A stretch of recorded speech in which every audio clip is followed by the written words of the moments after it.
कभी सोचा है कि एक छोटी सी लैब में चल रहा रिसर्च पूरे देश की तस्वीर कैसे बदल सकता है? आज के इस विश्लेषण में एक ऐसे बटरफ्लाई इफेक्ट या तितली प्रभाव की गहराई में उतरेंगे जहां एक वैज्ञानिक के छोटे से कदम ने आगे चलकर करोड़ों लोगों का पेट भरने और उन्हें स्वस्थ बनाने का काम किया। अक्सर बड़े सामाजिक बदलावों की चकाचौंध में उनके पीछे छिपे विज्ञान और शोधकर्ताओं की मेहनत कहीं गुम हो जाती है।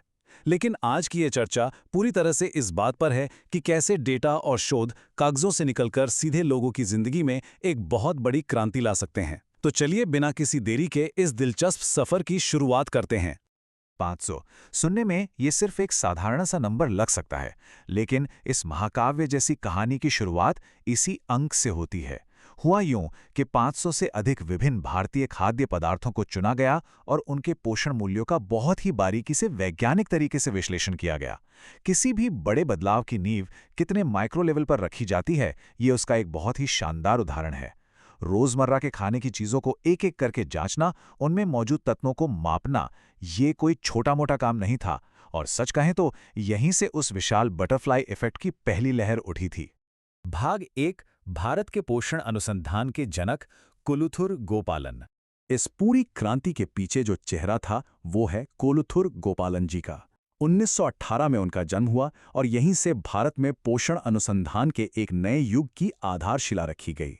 उन्होंने ही वो ग्राउंड ब्रेकिंग शोध शुरू किया था जिसके बारे में अभी बात हुई। फिर आता है साल 2002, जब मध्याह्न भोजन योजना यानी मिड डे मील स्कीम लागू की गई। ये वही विशाल नीति है जो उनके दशकों के काम का एक सीधा परिणाम थी।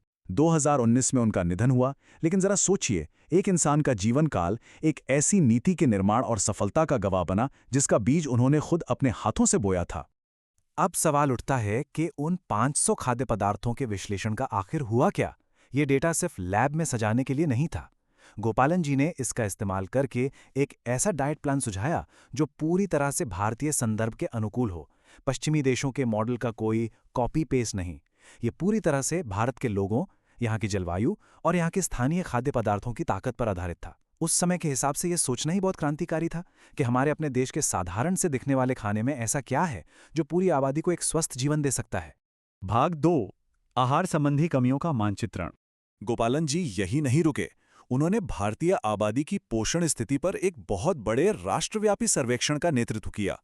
इसे पूरे देश का एक विशाल मेडिकल चेकअप समझ लीजिए। और इसके जो नतीजे आए वो सच में डराने वाले थे। इसमें बहुत बड़े पैमाने पर कमियों की पहचान की गई, खासकर प्रोटीन, ऊर्जा और खाने के अन्य महत्वपूर्ण घटकों की। पूरी आबादी में बुनियादी ऊर्जा और प्रोटीन की भारी कमी थी।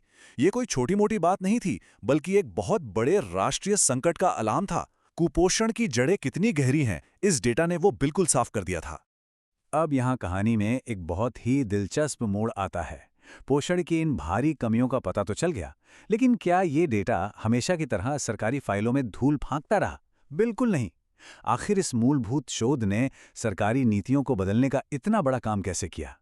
विज्ञान और सरकार के बीच का ये पुल कैसे बना? ये जानना वाकई बहुत रोमांचक है। भाग 3। मध्याह्न भोजन क्रांति। उस गंभीर शोध का नतीजा निकला साल 2002 के एक ऐतिहासिक कदम में। मध्याह्न भोजन योजना लागू की गई, जिसे आज हम प्रधानमंत्री पोषण शक्ति निर्माण योजना या पीएम पोषण के नाम से जानते हैं।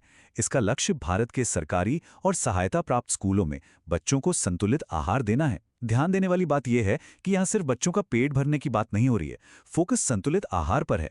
और ये संतुलित आहार वाला विचार सीधा उसी रिसर्च से आया है जहां भारतीय संदर्भ में सबसे सही खाने की बात की गई थी। चलिए इन कड़ियों को जोड़कर देखते हैं। कारण और प्रभाव की ये श्रृंखला एकदम साफ है। पहला कदम 500 स्थानीय खाद्य पदार्थों का साइंटिफिक विश्लेषण। दूसरा कदम पूरे देश का सर्वेक्षण, जिसने प्रोटीन और ऊर्जा की कमियों की पोल खोल दी। और तीसरा कदम पीएम पोषण स्कूल भोजन योजना की शानदार शुरुआत। ये फ्लो देखकर हैरानी होती है कि कैसे लैब में शुरू हुआ प्योर साइंस सीधे तौर पर देश के इतने बड़े सोशल वेलफेयर प्रोग्राम में बदल गया।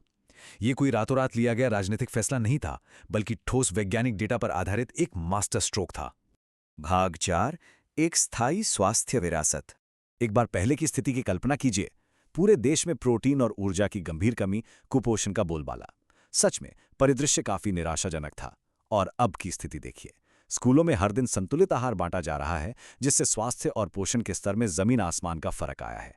यह बदलाव सिर्फ रिपोर्ट कार्ड्स में नहीं है, ये उन स्कूलों के ग्राउंड पर है जहां अब बच्चों को वैज्ञानिक रूप से जांचा हुआ पोषण से भरपूर भोजन मिलता है। उनकी शारीरिक और मानसिक ऊर्जा में जो उछाल आया है, वही उस रिसर्च की असली जीत है। करोड़ों, यह सिर्फ एक शब्द नहीं है, यह इस बदलाव का असली पैमाना है। यह योजना किसी एक छोटे इलाके तक सीमित नहीं है, बल्कि देश भर के करोड़ों बच्चों के स्वास्थ्य को हर दिन संवार रही है।